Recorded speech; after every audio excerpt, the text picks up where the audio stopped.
እንዴት አላችሁ? የምንወዳችሁና የምናከብራችሁ አድማጮቻችን 433 ባራዳ ኤፍኤም 95.1 ከይሳት ጀምሮ ከእናንተ ጋር ቆይታ ያደርጋል። ኤቤሬቺ ኤዜ ሰሞነኛ ጉዳይ ነው።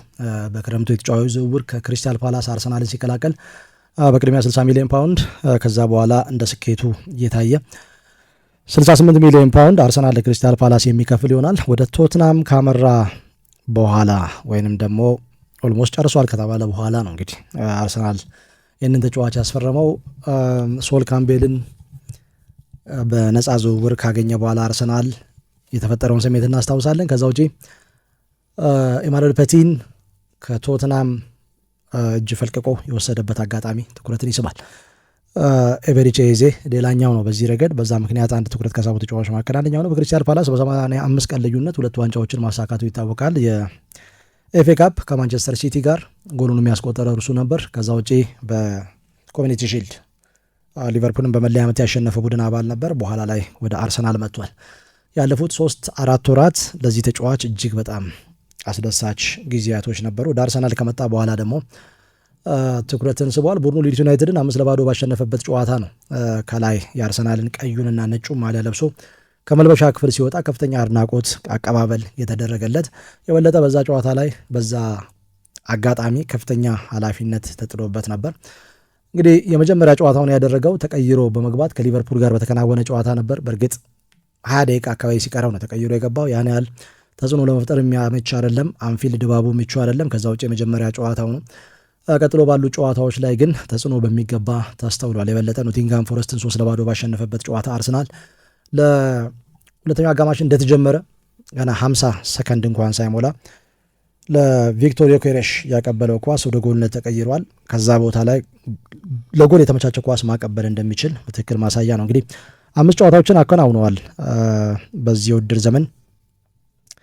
1 ጎል አስቆጥሯል። 2 ለጎል የተመቻቸ ኳስ ሰጥቷል። በ3 ጎሎች ላይ ተሳታፊ ሆኗል። በጣም ጥሩ ጅማሮ ነው ለእንግሊዛዊ ተጫዋችና ከቅርብ ጊዜ ወዲህ ደግሞ በተለይ ካለፈው ጨዋታ ጀምሮ አርሰናል ከማንቸስተር ሲቲ ጋር ባደረገው ጨዋታ የቦታ ለውጥ አድርጎ ነበር።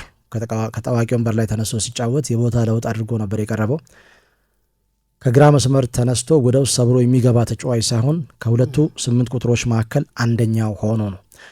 በቅርብ ጊዜ አንድ አድማጫችን ይህንን አስተያየት ሰጥቶ ነበር። አርሰናል ይህንን ተጫዋች በዴክላን ራይስ ቦታ ተጠቅሞ ገብርኤል ማርቲኔሊን ከግራ መስመር አስነስቶ ቢያጫውት የበለጠ ውጤታማ ይሆናል የሚል አስተያየት ሰጥቶ ነበረ። ሚካኤል አርቴታ ይህንን አማራጭ ከመጠቀሙ በፊት እንግዲህ 433 አድማጮች የእይታቸውም በዚህ ረገድ ትኩረትን ይስባል።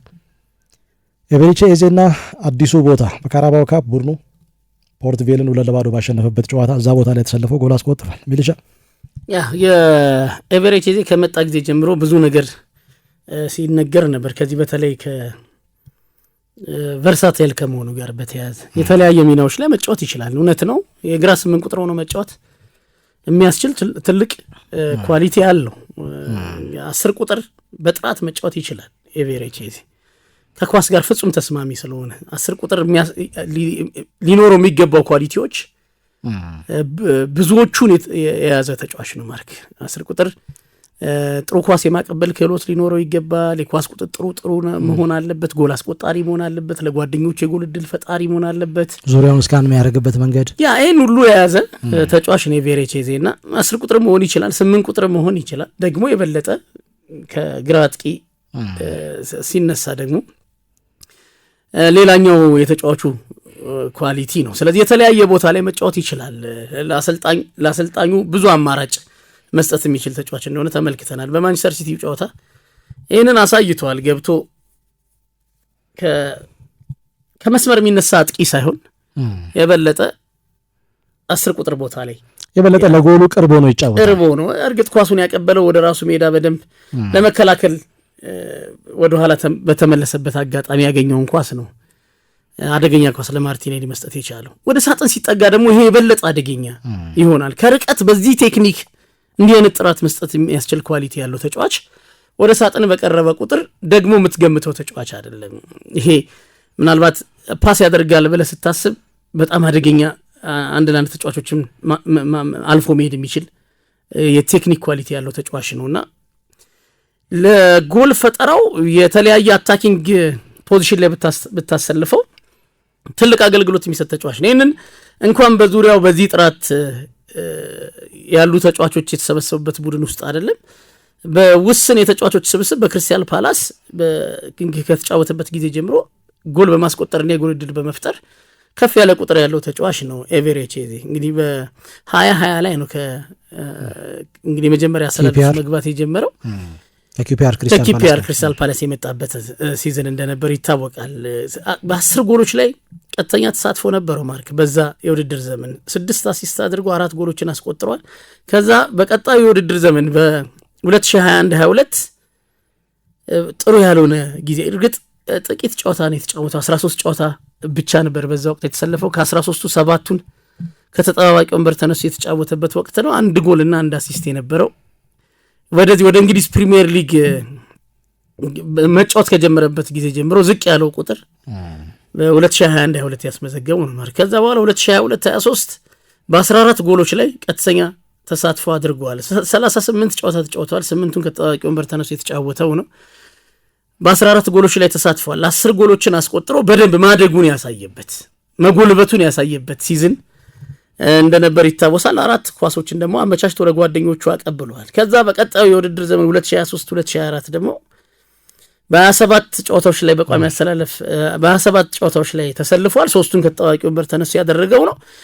በ15 ጎሎች ላይ ቀጥተኛ ተሳትፎ ነበረው ማለት 11 ጎሎችን አስቆጥሮ 4 ኳሶችን ለጓደኞቹ አመቻችቶ አቀብሏል።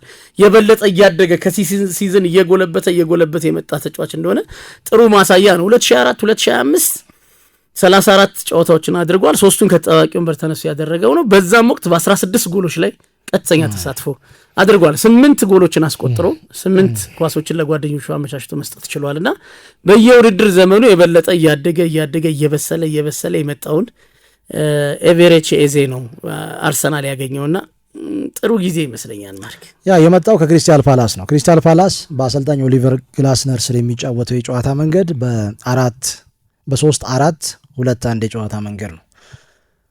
ከፊቱ ካለው ጆን ፊሊፕ ማቴታ ጀርባ ከሁለቱ 10 ቁጥሮች መካከል አንደኛው ነው ከእስማኤል ሳር ጋር አንድ ላይ ሆኖ የሚያጠቃ ነው። ከግራ መስመር የሚነሳ ሳር ከቀኝ መስመር ተነስቶ የሚጫወት ተጫዋች ነው። ታሪክ ሚሼል ከጀርባው አለ። በሌላኛው አቅጣጫ ደግሞ ዳንኤል ሙኞዝ አለ። በሁለቱ ዊንግ ባኮች የመጫወት ነጻነት ያገኛል ሁለቱም እስማኤል ሳር እና እንደዚሁም ደግሞ ኤቨሬቺ ኤዜ። ወደኋላ ያን ያህል ትራክ ባክ አድርገው የመጫወት ግዴታ የሚጣልባቸው አይደሉም። ምክንያቱም ከጀርባቸው ሁለቱም ተጫዋቾች 7 ተጫዋቾች አሉ። ሚዛኑን መጠበቅ ይችላሉ። የበለጠ በነጻነት ነው የሚያጠቁት። ስለዚህ የበለጠ ይሄ ወደ ውስጥ እየገባ የሚሄድ አይነት ተጫዋች ምክንያቱም ሁለቱ ዊንግ ባኮች ዊድዙን ሜዳውን ለጥጠው ነው የሚጫወቱት። በአርሰናል ግን ያለው እንደዛ አልነበረም። 4-3-3 ነው። ከግራ መስመር ተነስቶ ወደ ውስጥ ሰብሮ የሚገባ ኳስ ያጣ ቡድኑ ወደ ኋላ ተመልሶ ሪካርዶ ካላፊዮሪን የሚከላከል ወይም ለእርሱ ድጋፍ የሚሰጥ አይነት ተጫዋች ነበር። በክሪስታል ፓላስ ግን እንደዛ አልነበረም። አሁን የበለጠ በእርግጥ ወደ ኋላ ትራክ ባክ ማድረግ ይኖርበታል። የትኛውም ተጫዋች ቡድኑ ኳስ ሲያጣ ከመስመር ተነስቶ ሲጫወት የተጋጣሚን ቡድን የቀኝ መስመር ተከላካይ ወይም አጠገቡ ያለውን የአማካይ ተከላካይ ስፍራ ተጫዋች ወይም ለቀኝ መስመር ተከላካዩ ቅርብ የሆነውን የመሃል ተከላካይ ምናልባት 3 ተጫዋቾች ነው የሚገጥሙት። አሁን የበለጠ ሀፍ ስፔሱን ለማግኘት ከግራ መስመር ተነስቶ ሲጫወት ካለው ጊዜ ይልቅ አሁን ባለው ሁኔታ ለግራ መስመር ሀፍ ስፔሱ እጅግ በጣም ቀርቦ ነው የሚጫወተው። ያን ጊዜም ከግራ መስመር ተነስቶ ሰብሮ ወደ ውስጥ ገብቶ ድሪብል አድርጎ ከመምታቱ በፊት የበለጠ ሀፍ ስፔስ በመስመሮች መካከል ያለውን ስፔስ ይፈልግ ነበር። አሁን የበለጠ ለጎል ቅርብ መሆኑ ጎሎችን ለማስቆጠር ለጎል የተመቻቸ ኳስ ለመስጠት እጅግ በጣም ተስማሚ ቦታ ይመስለኛል።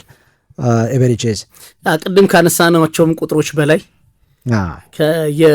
የሚያስቆጥረውን ጎልና ለጓደኞቹ የሚፈጥረውን የጎል እድል ከፍ የሚያደርግበት አይነት እድል የሚሰጠው ይመስላል። የኛው ፖዚሽን ማርክ ግን በዋናነት ምንድነው በክሪስታል ፓላስ አሰልጣኝ ኦሊቨር ግላስነር በተለይ እሳቸው ከመጡ በኋላ በትክክል ተጫዋቹ የማጥቃት ነጻነት አግኝቶ የተጫወተባቸው ወቅት ነው። ከኦሊቨር ግላስነር ጋር ከኋላ ያለውን ነገር የበለጠ አደራጅተውታል። 6 ተጫዋቾች ተመሳሳይ አሁን እሱን ከለቀቀ በኋላ ያንን የጨዋታ ፎርሜሽን ሲተገብሩ ትመለከታለህ። ከዌስትሃም ጋር ባደረጉት ጨዋታ የእስማኤል አሳር በዛ ጨዋታ አልነበረም፣ ግን ዳይሺ ካማዳና የሮፒ ነው ከቪያሪያል የመጣው ሁለቱን አድርገው ከማቴታ ጀርባ ያን ሲጫወቱ ነበረ። ማርክ ካማዳ የበለጠ ሰራተኛ አማካይ ነው። ስለዚህ ወደ ኋላ እሱ ተመልሶ አማካዩን በደንብ ይረዳል። የረሚ ፒኖ እና ማቴታ የበለጠ የማጥቃት ነጻነት ይኖራቸዋል። በአርሰናል ከመጣ በኋላ ማርክ ብዙ የመከላከል አስተዋጽኦች ሲያደርግ ተመልክቼዋለሁኝ። የተቆጠረው ጎል ላይ ምናልባት በማንቸስተር ሲቲ ላይ እሱ ጥራት ያለው ኳስ አቀብሎ ማርቲኔሊ ያስቆጠረው ሂደት ላይ ብዙ ስለሰጠው ኳስ ብዙ ተወራ እንጂ ወደኋላ ትራክ ባክ አድርጎ ጫና ፈጥረው ኳሱን ከካላፊዮሪ ጋር ጫና ፈጥረው ከነ ሮድሪ ላይ ኳሱን ከነጠቁ ተጫዋቾች ስፔስ ከዘጉ ወይም ደግሞ ኳስ ማቀበያ ላይን ከዘጉ ተጫዋቾች መካከል አንደኛው ኤቨሬቺ ኤዜ ነበር። በደንብ ወደኋላ ተመልሶ የቡድኑን መከላከል ሲረዳ ተመልክቼዋለሁ። የነበረው ፖዚሽንም ስለሚያስገድደው መልሶ ማጥቃትን ለመቆጣጠር ግን የበለጠ የማጥቃት ነጻነት ባገኘ ቁጥርና አንተ ያልከውን ስፔስ ይሄ ሀፍ ስፔሱ ላይ ቶሎ የሚገኝ ከሆነ የበለጠ አደገኝነቱን ማየት የሚቻልበት አይነት ጥራት ያለው ተጫዋች ነው ኤቨሬቺ ኤዜና ጊዜ ይፈልጋል። በዙሪያው ያሉት አጥቂዎች ጋር መግባባት የተወሰነ ጌም ታይም ያስፈልገዋል። እየተዋደ ሲመጣ ግን ተጫዋቹ ከኳስ ጋር ያለው ምቾት ለቡድኑ ማጥቃት ምን መስጠት እንደሚችል በሁለት አጋጣሚዎች ተመልክተናል። ማርክ የመጀመሪያው አይደለም ኤቨሬቺ ኤዜ ኳስን አመቻችቶ ሲያቀብል ለቪክቶር ዮኬሬዥ ያቀበለው ኳስ በመረሳት ያለበት የኖቲንጋም ፎረስት ጨዋታ ገና ኳሱ ከርቀት የመጣን ኳስ እንደመጣ ነው በአንድ ተች አደገኛ ቦታ ላይ ለነበረው ጓደኛው ያቀበለው ሪካርዶ ካላፊዮሪ የተቀበለው ኳስ። ስለዚህ አርሰናል ከዚህ ተጫዋች ምን አይነት የማጥቃት አስተዋጽኦ እንደሚያገኝ ሁለቱ ጨዋታዎች አሳይተዋል። ማርክ ግን የበለጠ ወደፊት በነጻነት ማጥቃቱ ላይ ትኩረት አድርጎ የሚጫወትበት አይነት ጌም ፕላን የሚከተል ከሆነ አርሰናል ከኤቨሬቺ ኤዜ የበለጠ ብዙ የሚያተርፍበት አይነት እድል ይኖራል። አሁን በግልጽ እየታየ ያለ ነገር አለ። ሚካኤል አርቴታ በዴክላን ራይስ ደስተኛ እንዳልሆነ ማሳያ ይመስለኛል። 2 ጨዋታ ታየ፣ በሁለቱም ላይ ውጤታማ ነበር። በማንቸስተር ሲቲ ጨዋታ ላይ ለጎል የተመቻቸ ኳስ ሰጥቷል። ፖርትቬል ላይ ጎል አስቆጥሯል። ጎል ያስቆጥር እንጂ አርሰናል ወይም 2-0 ያሸንፍ እንጂ ጨዋታው ቀላል አልነበረም። ሁለተኛውን ጎል እስኪያስቆጥር ድረስ ውጤቱ ምን ይሁን ምን አይታወቅም። እንግዲህ ካራባኦ ካፕ ጭማሪ ሰዓት የለውም። በመደበኛው ሰዓት አቻ ካለቀ ቀጥታ ወደ ፔናልቲ ሹታውት ነው። ፔናልቲ ሹታውት ላይ ምን እንደሚፈጠር አታውቅም። የበለጠ ግምት የተሰጠ ቡድን የጫና ስሜት ውስጥ ስለሚገባ ማለት ነው። አሁን ካለውና ከሚታዩ አንጻር በተለይ ሁሉም ተጫዋቾች ጤነኛ ከሆኑ ማርቲን ዙቢሜንዲ የሚነካ ተጫዋች አይደለም። ከእርሱ ፊት ያሉት 2 ተጫዋቾች ማና ማን ይሆናሉ? ማርቲን ኦዴጋርድ ቅድሚያውን ያገኛል። ስለዚህ ዴክላን ራይስ እና ሚካኤል ሜሬኖ ሰሞኑን ስናነሳቸው የነበሩ ተጫዋቾች ጥምረታቸው አንድ ላይ በተጫወቱበት ጨዋታ 10 ጨዋታ ተጫወቱ፣ 1 ጨዋታ ብቻ ኢፕስዊች ታውንን 4-0 ያሸነፉበት ጨዋታ ነው የሚጠቀሰው። አንደኛ ጥምረቱ ጥሩ አይደለም፣ ሁለተኛ ኤቨሬቺ ኤዜ ውጤታማ ጊዜ በማሳለፍ ላይ ይገኛል። ስለዚህ ዴክላን ራይስ በዌስትሃም ዩናይትድ ወደ ነበረበት ቦታ ይመለሳል። ወደ ከማርቲን ዙቢሜንዲ ጋር የመፎካከር ስሜት እዛ ቦታ ካልሆነ ደግሞ ከጠባቂ ወንበር ላይ ተነስቶ የመጫወት እድል ይኖረዋል። ለኤቨሬቺ ኤዜ ቅድሚያ የተሰጡ 10 ቁጥር ቦታ ላይ ከ2 10 ቁጥሮች አንደኛው ሆኖ ወደ ግራ መስመር እንግዲህ የቅድም ያነሳነውን አይነት የተለያዩ አማራጮችን ይሰጠዋል ብዬ ነው የማስበው። አሁን ያነሳውን የዴክላን ራይስ ጥሩ አማራጭ 8 ቁጥር ሆኖ መጫወት የሚችል ከ2 10 ቁጥሮች አንደኛው ሆኖ መጫወት የሚያስችል አቅም አለው። ምናልባት 4-2-3-1 መጫወት ፈልጎ በዴክላን ራይስ እና በዙቢሜንዲ 6 ቁጥርነት 4-2-3-1 መጫወት ቢፈልግ ጥሩ 10 ቁጥር ሆኖ መጫወት የሚያስችል በመደበኛ ደግሞ ማርቲኔሊን ተጠባባቂ አድርገው ከግራ መስመር የሚነሳ አጥቂ ሆኖ መጫወት የሚያስችል የተለያየ አይነት ፖዚሽን ላይ ለሁሉም ተጫዋቾች ፈተና የሚሆን ተጫዋች ይመስለኛል። ማርክ ግን የበለጠ እኔ ቬሬቼዜ 10 ቁጥር ቢሆን የበለጠ የሚስማማው በ4-2-3 ከሁለት ከሌላኛ 10 ቁጥር ጋር መጫወት ሳይሆን ብቻውን በብቸኝነት ስፔሱን የሚጋራው 10 ቁጥር ሲኖር ምናልባት ብዙ ተጽዕኖ ላናየው እንችላለን። የበለጠ ከሁለት 6 ቁጥሮች ፊት ለፊት ሆኖ በ10 ቁጥር ሚና ቢጫወት የበለጠ አርሰናል ብዙ ነገር ከዚህ ተጫዋች ኳሊቲ የሚጠቀም ይመስለኛል። እና አሰልጣኙ በጨዋታ ውስጥ ከጨዋታ በፊት ባለ የጨዋታ ፕላን አሁን ባነሳናቸው በየትኛውም ፖዚሽን በቋሚ አሰላለፍ መጠቀም ይችላል። እዛው ደግሞ ታክቲኩን አጀስት ማድረግ ቢፈልግ ወደ የትኛውም ቦታ ገፍተ ለአጀስትመንት ተስማሚ የሆነ ተጫዋች እንደሆነ ለምሳሌ ከግራ መስመር አጥቂነት ቢጀምር በ4-3-3 ቡድኑ የሚፈልገውን ነገር ማግኘት ባይችልና ወደ 4-2-3-1 መቀየር ቢፈልግ እዛው አጀስት ማድረግ ወደ 10 ቁጥር አስገብተ አጀስት ማድረግ የምትችልበት አይነት ተጫዋች ነው። 8 ቁጥር ሆኖ መጫወት ይችላል። የተለያዩ አይነት ታክቲካል አማራጮችን ለአሰልጣኙ የሚሰጥ ተጫዋች ነው። ጥሩ በስሎን የመጣው እንዳነሳ ነው። ከአመት ዓመት እየተሻሻለ እያደገ ባለበት ወቅት ነው የመጣው። እድሜውም ደግሞ በጣም ማቹር ያደረገበት እድሜ ላይ ጨዋታን በደንብ መረዳት የሚችልበት እድሜ ላይ ያለ ይመስለኛል። 27 ዓመት ላይ ነው ያለው ኤቨሬቼዜ። ስለዚህ ብዙ አማራጮችን ለማይክል አርቴታ ታክቲካል አማራጮችን የሚሰጥ ተጫዋች ነው ብዬ ነው የማስበው። እኔ ከ2006 እስከ 2011 እዛ ነበር የቆየው። ከ6 ዓመቱ ጀምሮ ባለው 5 ዓመት ከ6 እስከ 11 ዓመቱ ድረስ እዛ ነው ቆይታ ያደረገው በአርሰናል። በዛን ዘመን ደግሞ አርሰናል የነበሩ ተጫዋቾች ሴስክ ፋብሪጋዝ፣ ማቲው ፍላሚኔ፣ ከዛ ውጪ ቶማስ ሮዚስኪ እና አሌክዛንደር ህሌብ እነኚህ በጣም በተክለ ሰውነት ደቀቅ ብለው በቴክኒኩ በኩል የላቁ ተጫዋቾች ናቸውና እነሱን እያደነቀ እየተመለከተ ነው ያደገው።